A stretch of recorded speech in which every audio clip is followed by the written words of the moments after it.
वो जंगल हमेशा खामोश नहीं रहता था। कभी कभी उसकी खामोशी में मक्खियों की भनभनाहट, पेड़ों के पत्तों की सरसराहट और एक मेहनती लड़के के कदमों की आहट गूंजती थी। जब सूरज की रोशनी पत्तों के बीच से छनकर जमीन पर पड़ती तो ऐसा लगता जैसे हरे फर्श पर सोना बिछा हो, और उसी सुनहरी रोशनी में एक दुबला पतला लेकिन मजबूत इरादों वाला लड़का चलता नजर आता। उसके कंधे पर एक छोटा सा टोकरा, हाथ में धुआं देने वाला बर्तन और आंखों में वो चमक जो सिर्फ उन लोगों में होती है जो जिंदगी से अभी हारे नहीं होते। उसका नाम असद था। गांव के लोग उसे शहद वाला असद कहते थे। उसके पिता कई साल पहले एक हादसे में चल बसे थे। मां बीमार थी और घर की हालत ऐसी कि अगर वो एक दिन जंगल न जाता तो अगले दिन चूल्हा ठंडा रहता। मगर असद कभी शिकायत नहीं करता था। उसके होंठों पर हमेशा वही जुमला रहता, अल्लाह रोजी देने वाला है, मैं बस मेहनत कर लेता हूं। हर सुबह जब वो नदी के किनारे से गुजरता तो परिंदों की चहचहाहट के साथ दिल ही दिल में दुआ करता कि आज का दिन खैर से गुजरे। वो मक्खियों के छत्तों से शहद निकालना जानता था, मगर हर बार खतरा भी होता। कभी मक्खियों के डंक, कभी पेड़ से फिसलने का डर, तो कभी जंगल के अंदर से आने वाली किसी जानवर की आहट। लेकिन इन सब के बावजूद वो हर दिन जाता, क्योंकि मां की दवा और घर की रोटी उसी जंगल से आती थी। उस दिन सुबह कुछ अलग थी। हवा में एक अजीब सी ठंडक थी, जैसे जंगल कोई रात छुपा रहा हो। परिंदे भी चुप थे और पेड़ों की जड़ों के पास जमीन नम थी। असद ने सोचा, लगता है रात को बारिश हुई है। उसने अपना सामान ठीक किया और हमेशा की तरह जंगल के अंदरूनी हिस्से की ओर बढ़ गया। रास्ते में एक पुराना बरगद का पेड़ आता था, जिसके नीचे वो कुछ देर बैठकर दम लेता था। आज जब वो वहां बैठा तो हवा में किसी अनजानी खुशबू का एहसास हुआ। ऐसी खुशबू जो उसने पहले कभी महसूस नहीं की थी। हल्की सी मिठास, लेकिन उसके साथ कोई नरम सी चमक, जैसे रोशनी भी खुशबू में घुल गई हो। उसने चारों तरफ देखा, मगर कुछ नजर नहीं आया। अचानक उसकी नजर सामने वाले पेड़ पर गई। वहां एक बड़ा शहद का छत्ता लटक रहा था, लेकिन उसके आसपास मक्खियां बहुत कम थीं। ये अजीब था, क्योंकि आमतौर पर वहां सैकड़ों मक्खियां गूंजती रहती थीं। असद धीरे धीरे आगे बढ़ा, मशाल जलाई और धुआं देने लगा ताकि मक्खियां हट जाएं। मगर जैसे ही उसने धुआं छत्ते के पास किया, एक चमकीला झटका हुआ, जैसे बिजली उस पेड़ के अंदर कैद हो। असद पीछे हटा, लेकिन जिज्ञासा के मारे रुका नहीं। उसने दोबारा देखा तो पेड़ के नीचे जमीन पर हल्की नीली रोशनी लहराने लगी। उसने घबराकर चारों तरफ देखा, मगर जंगल बिल्कुल खामोश था। वो रोशनी धीरे धीरे एक आकार में ढलने लगी।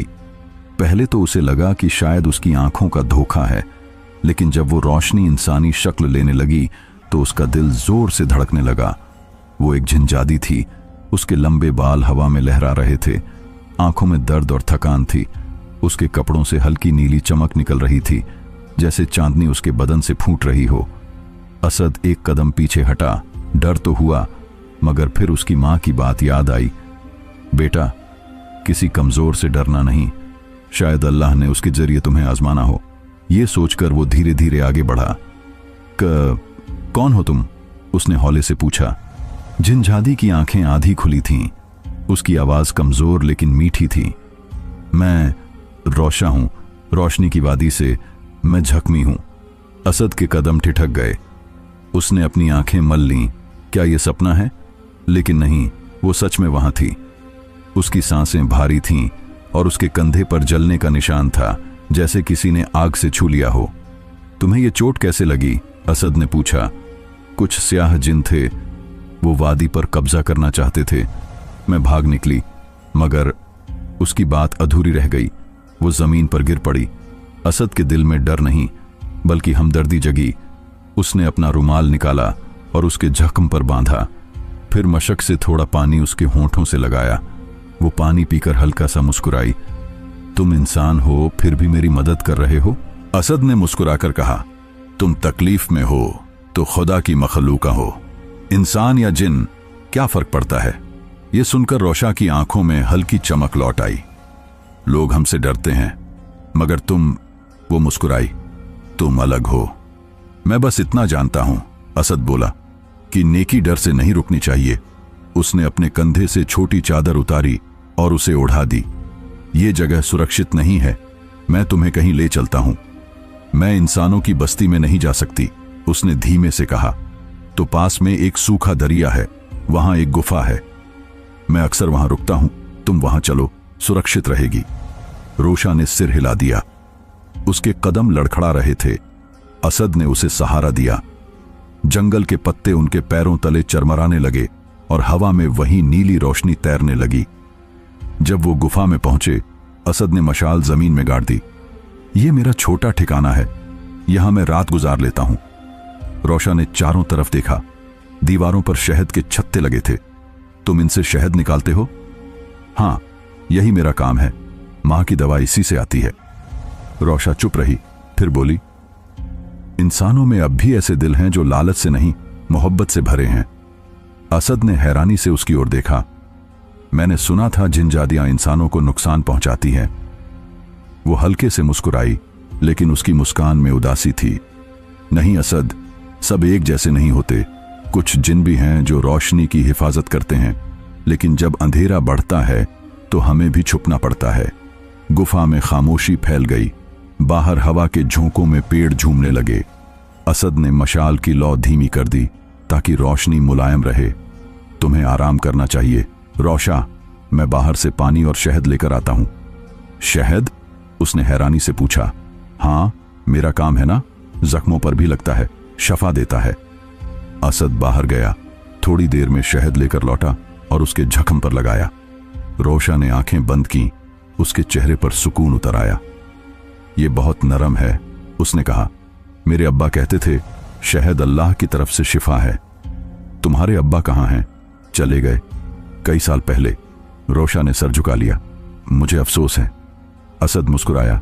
जिंदगी रुकी नहीं, मां है, उसी के लिए जीता हूं। रात ढलने लगी। गुफा में मशाल की लौ धीमी पड़ गई और बाहर चांदनी पेड़ों पर उतर आई। असद एक कोने में बैठा आंखें बंद कर लीं। रोशा ने सुकून की सांस ली। उसके दिल में कुछ नया सा जागा, जैसे सदियों बाद किसी ने उस पर यकीन किया हो। कुछ देर बाद असद की आवाज आई। तुम्हें डर नहीं लगता? रोशा मुस्कुराई। तुम्हारे साथ? नहीं, तुम्हारे दिल में डर नहीं, रहम है। असद ने धीरे से कहा, पता नहीं क्यों लगता है तुम इस जंगल की नहीं, किसी और जहां की रोशनी हो।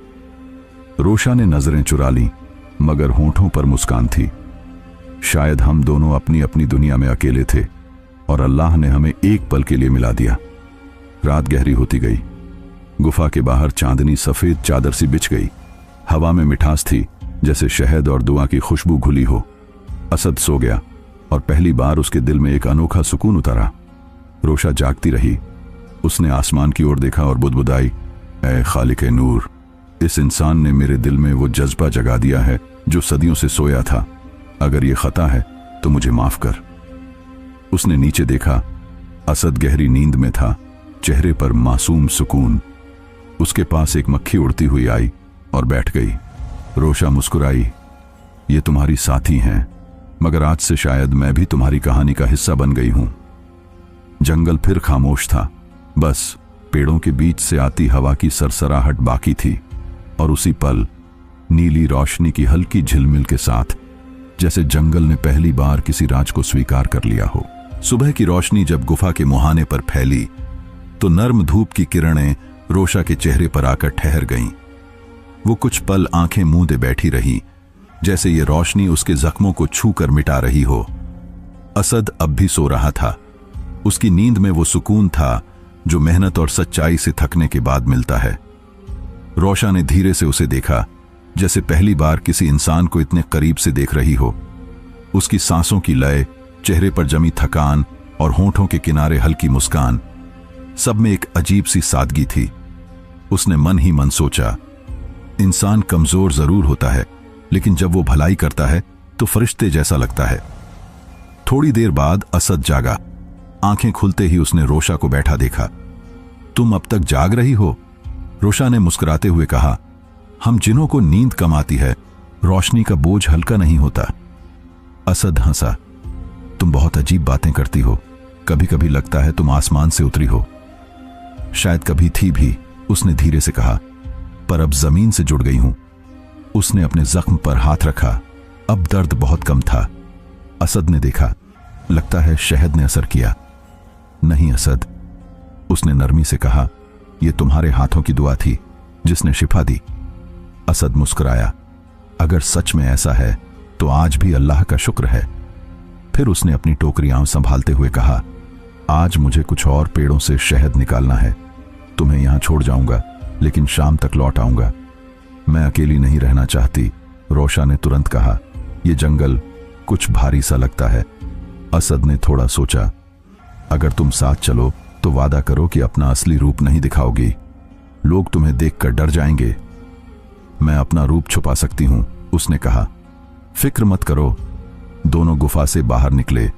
अब जंगल के रास्ते उन्हें जाने पहचाने लग रहे थे। असद आगे आगे चलता और रोशा कभी पेड़ों के पीछे, कभी हल्की रोशनी के झोंके में उसके साथ रहती। जब धूप उस पर पड़ती तो असद को लगता जैसे हवा में चांदनी तैर रही हो। एक जगह पहुंचकर असद पेड़ पर चढ़ा। वहां बड़ा सा शहद का छत्ता लटक रहा था और मक्खियों की भनभनाहट गूंज रही थी।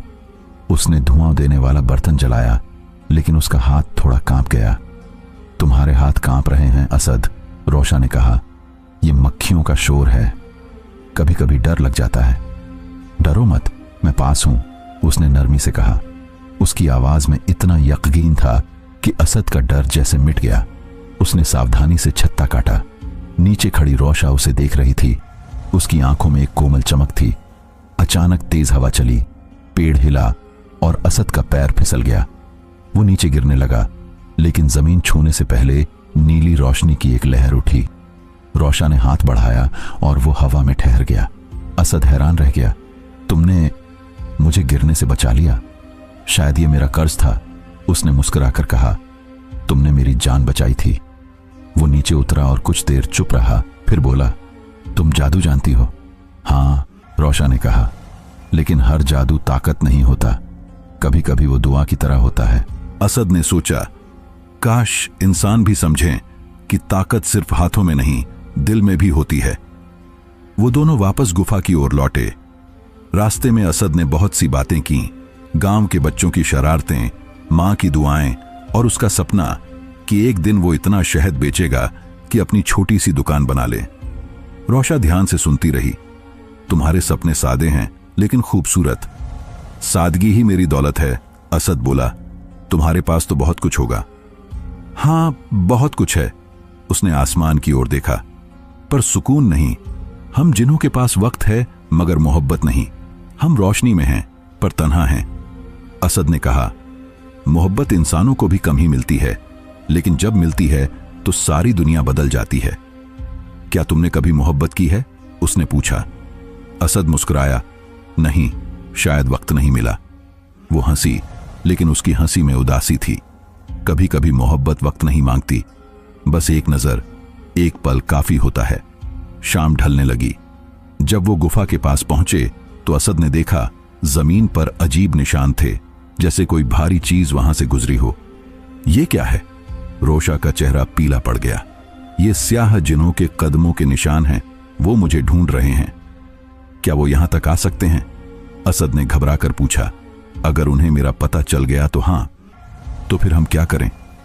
तुम इंसान हो, तुम्हें दूर रहना चाहिए। मैं तुम्हें अकेला नहीं छोड़ूंगा, असद ने दृढ़ता से कहा। रोशा ने उसकी आंखों में देखा।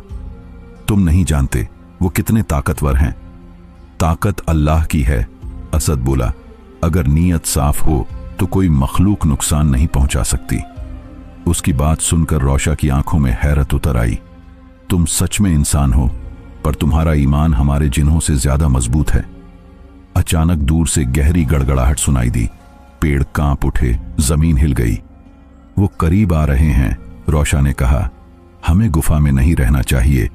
असद ने जल्दी से कुछ शहद की शीशियां उठाईं, चादर ओढ़ी और दोनों जंगल के दूसरे छोर की ओर भागने लगे। नीली रोशनी उनके चारों तरफ फैल गई, जैसे रोशा अपने अस्तित्व से उनकी हिफाजत कर रही हो। रास्ते में जलने की गंध फैल गई। ये कैसी बू है? असद ने पूछा। उनकी मौजूदगी की निशानी, उसने कहा। जहां वो आते हैं वहां रोशनी मर जाती है। थोड़ी देर बाद वो एक ऊंची चट्टान पर पहुंचे। यहां रुक जाओ, रोशा ने कहा, मुझे कुछ करना है। क्या? उन्हें रोकने की दुआ। वो चट्टान पर खड़ी हो गई। उसके हाथ आसमान की ओर उठे। नीली रोशनी उसके शरीर से निकलकर हवा में फैल गई।